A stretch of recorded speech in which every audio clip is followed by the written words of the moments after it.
Hypertension বা উচ্চ রক্তচাপ হওয়ার কারণ কি? রেঞ্জটা হলো ১১০ থেকে ১৪০ উপরেরটা, আর নিচেরটা হলো ৭০ থেকে ৮০-র মধ্যে থাকতে হবে। এটা থাকলে স্বাভাবিক। অধিকাংশ মানুষেরই কিন্তু কোনো কারণ ছাড়াই এই হাইপারটেনশনটি ডেভেলপ করে।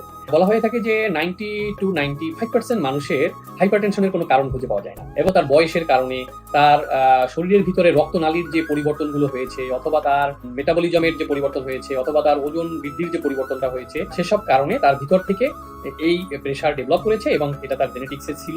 তার এটা হয়তো বংশ পরম্পরায় চলে এসেছে। কিডনির রক্তনালীতে ব্লক হয়েছে, সে কারণে তার প্রেশার বেড়ে গেছে। এই দেখা যায় যে কোনো রকম কোনো কারণ খুঁজে পাওয়া যাবে না, কিন্তু তার প্রেশার বেশি।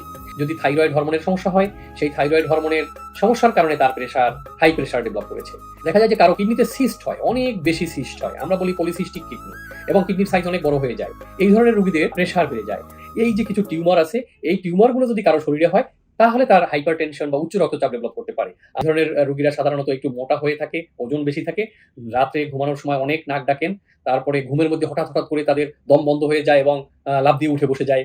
এই এক ধরনের রোগ আছে, এটাকে আমরা অবস্ট্রাকটিভ স্লিপ অ্যাপনিয়া বলি। এদেরও হাইপারটেনশন ডেভেলপ করে। কিডনি অসুখ যদি হয়, কিডনি প্যারেনকাইমাল অসুখ, মানে কিডনি নিজেই অসুস্থ, অথবা কিডনিতে যে রক্ত প্রবাহ হচ্ছে, সেই রক্তনালীগুলো যদি অসুস্থ থাকে, বিশেষ করে সঠিকভাবে রক্ত প্রবাহ না হয়, তাহলে কিন্তু অনেকগুলা মেকানিক্যাল কারণে এই রোগীর কিন্তু উচ্চ রক্তচাপ হয়ে যাবে। অনেক ক্ষেত্রে কিন্তু থাইরয়েডের অসুখ হলেও কিন্তু রক্তচাপ উপরেরটা বিশেষ করে বেশি হতে পারে।